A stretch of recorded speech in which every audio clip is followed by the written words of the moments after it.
Kita berdiri di hadapan misteri yang indah dan agung.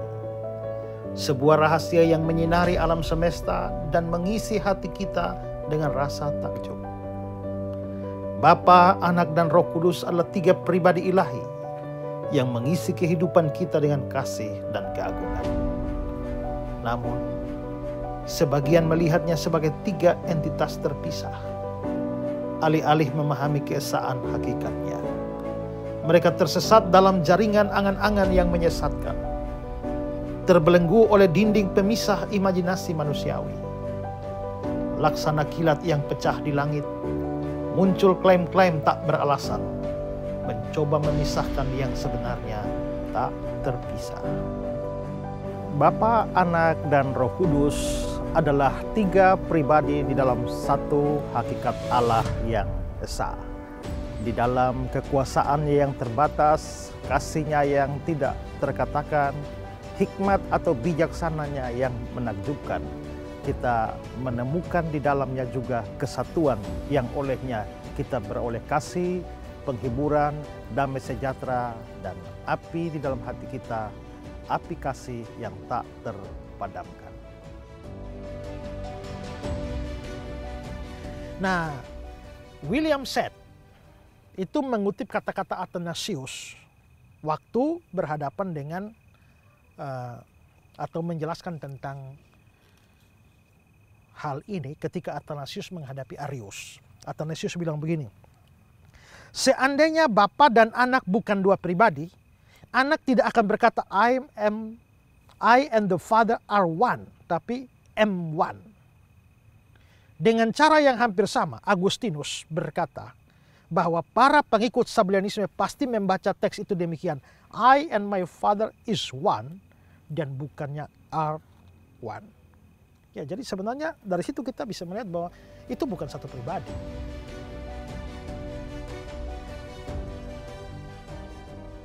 Selamat datang di program Ku Tahu Yang Ku Percaya, sebuah program yang mengajak kita belajar lebih dalam mengenai makna kekristenan dan mengenal lebih dalam tentang Allah.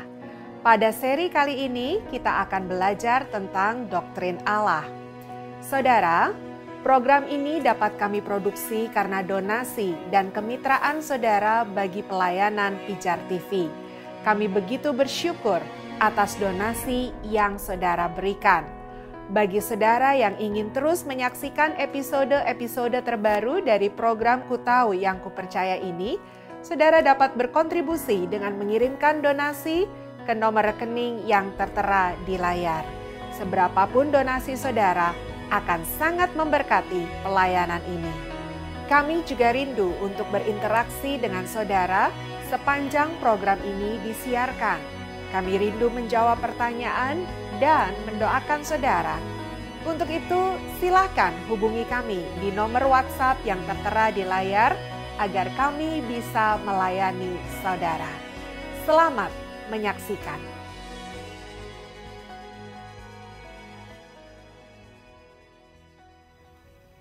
Nah, kalau dia dijuluki Bapak Pembangunan itu artinya apa? Artinya pembangunan di Indonesia ini itu pelopornya itu dia. Pembangunan di Indonesia ini sumbernya dari Pak Harto. Maka dia disebut sebagai Bapak Pembangunan. Kalau Yesus disebut sebagai Bapak kekekalan, artinya kekekalan itu bersumber dari Yesus. Ya. Bayangkan, kekekalan saja sumbernya dari Yesus. Apalagi Yesus itu pasti kekal. Karena itu, dengan kata lain, Sang Bapa dari kekekalan, artinya Yesus itu pencipta kekekalan, sumber kekekalan. Lihat komentar dari Wiersbe. Bapa dari kekekalan merupakan suatu terjemahan yang lebih baik. Di antara orang-orang Yahudi, kata Bapa berarti yang memulai atau sumber. Sebagai contoh, iblis adalah bapa yang memulai dari dusta-dusta. Yohanes 8 ayat 44. Jadi, kesimpulannya, istilah Bapa yang kekal dalam Yesaya 9:5 itu salah terjemahan. Terjemahan yang benar adalah Bapa dari kekekalan, dan itu artinya sumber dari kekekalan, dan itu tidak menunjukkan bahwa Yesus adalah Bapa, Bapa adalah Yesus. Jadi Yesus dan Bapa tetap 2 pribadi yang berbeda. Oke, paham? Iya, paham Pak. Oke, masih ada pertanyaan? Ada, Pak. Ya. Pak. Jika Bapa dan Roh Kudus beda pribadi, bagaimana mungkin Yesus Kristus disebut anak Allah? Dalam Lukas 1 ayat 32. Terus sekaligus juga anak Roh Kudus di dalam Injil Matius pasal 1 ayat 20. Yesus anak Roh Kudus. Ayat-ayat mana yang kamu sebut tadi? Injil Lukas pasal 1 ayat 32. Nah, yang Yesus anak Roh Kudus tuh, ayat mana? Injil Matius pasal 1 ayat 20. Oke, lihat Matius 1 ayat 20. Coba baca.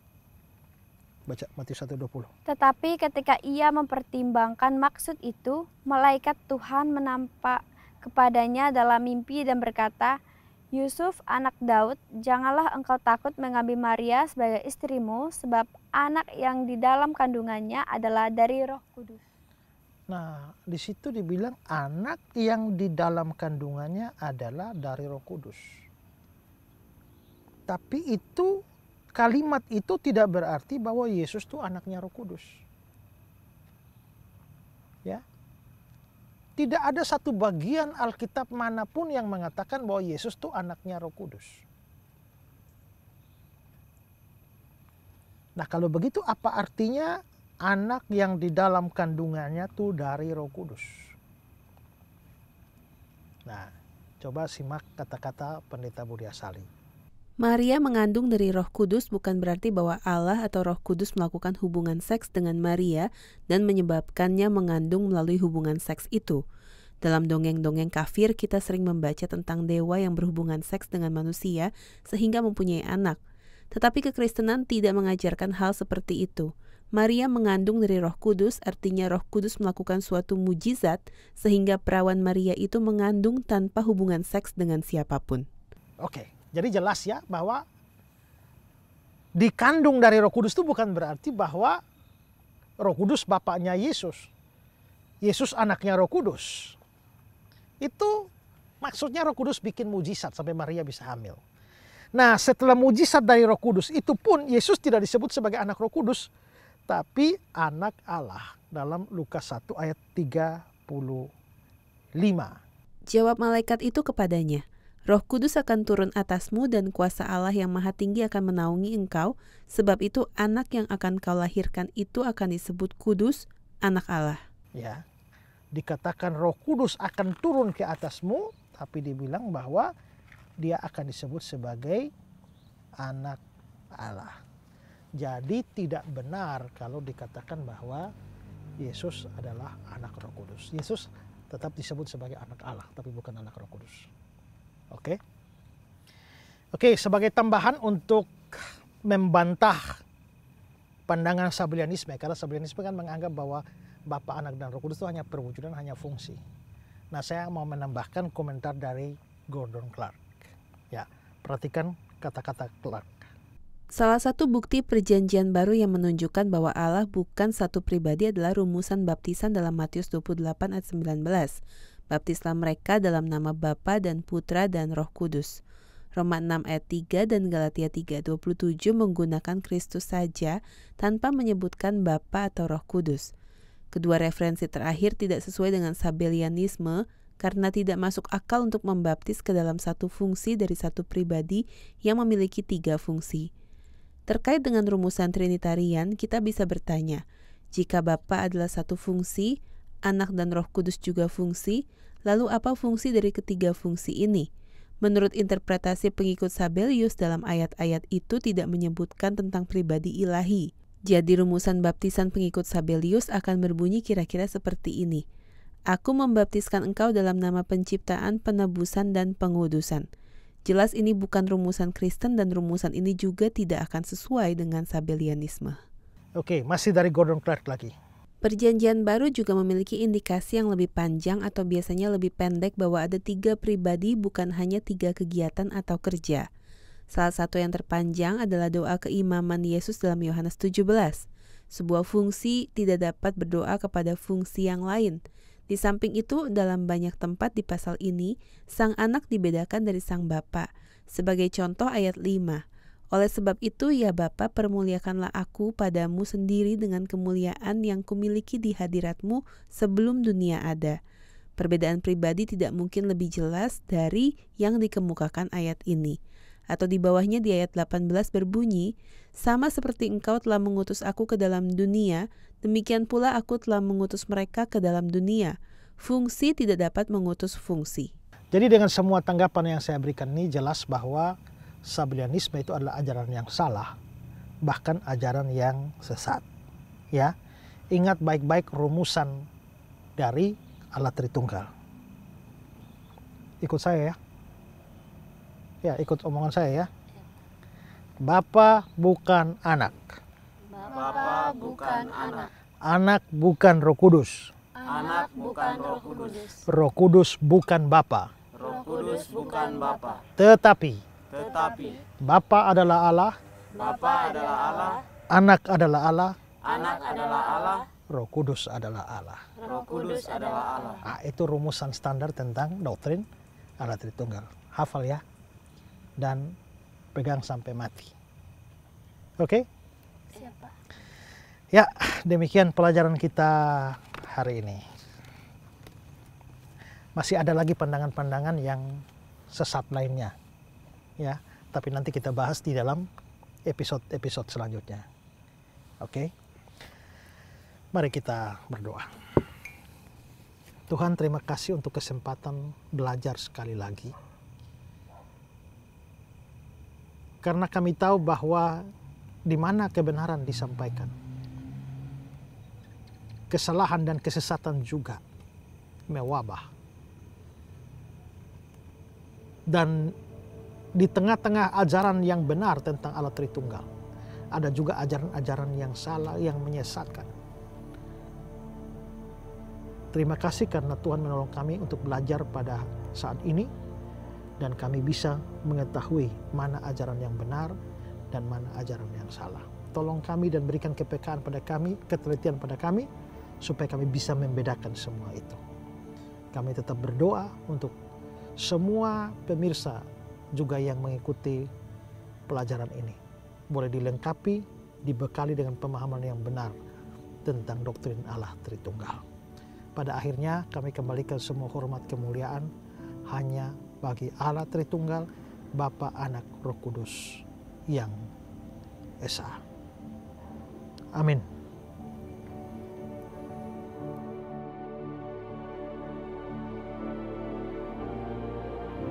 Manusia mencoba mendekati misteri ini dengan hati yang terbuka, namun tersandung oleh kata-kata yang terbatas. Mereka berusaha memahami misteri ini, tetapi terperangkap dalam jaringan kata-kata manusiawi yang terlalu sempit untuk mencakup keagungan keesaan Allah. Laksana embun yang menguap ke udara, makna-makna terbang tak tersampaikan. Marilah merangkul misteri ini dengan hati yang merdeka, memahami bahwa kata-kata hanyalah jendela keajaibannya. Laksana sungai yang mengalir menuju lautan, kebenaran hakikinya memenuhi jiwa kita. Marilah kita bersatu di dalam kebenarannya yang tak terlukiskan. Allah Tritunggal, Allah yang Esa di dalam 3 pribadi yang kudus. Kasih-Nya yang tak terkatakan, hikmat-Nya yang tak terlukiskan, dan kesatuannya yang tak tergoyahkan. Kita sudah menyaksikan program Ku Tahu Yang Ku Percaya dan belajar tentang doktrin Allah. Kami rindu untuk berinteraksi dengan saudara setelah saudara menyaksikan program ini. Jika saudara ingin bertanya tentang pelajaran ini, bahkan ingin didoakan, silakan hubungi kami di nomor WhatsApp yang tertera di layar. Kami rindu melayani saudara. Saudara, program ini dapat kami produksi karena donasi dan kemitraan saudara bagi pelayanan Pijar TV. Kami begitu bersyukur atas donasi yang saudara berikan. Bagi saudara yang ingin terus menyaksikan episode-episode terbaru dari program Ku Tahu Yang Ku Percaya ini, saudara dapat mengirimkan donasi ke nomor rekening yang tertera di layar. Seberapapun donasi saudara akan sangat memberkati pelayanan ini. Terima kasih untuk kebersamaan saudara dalam program Ku Tahu Yang Ku Percaya ini. Sampai jumpa di episode berikutnya. Salam terang bagi Indonesia.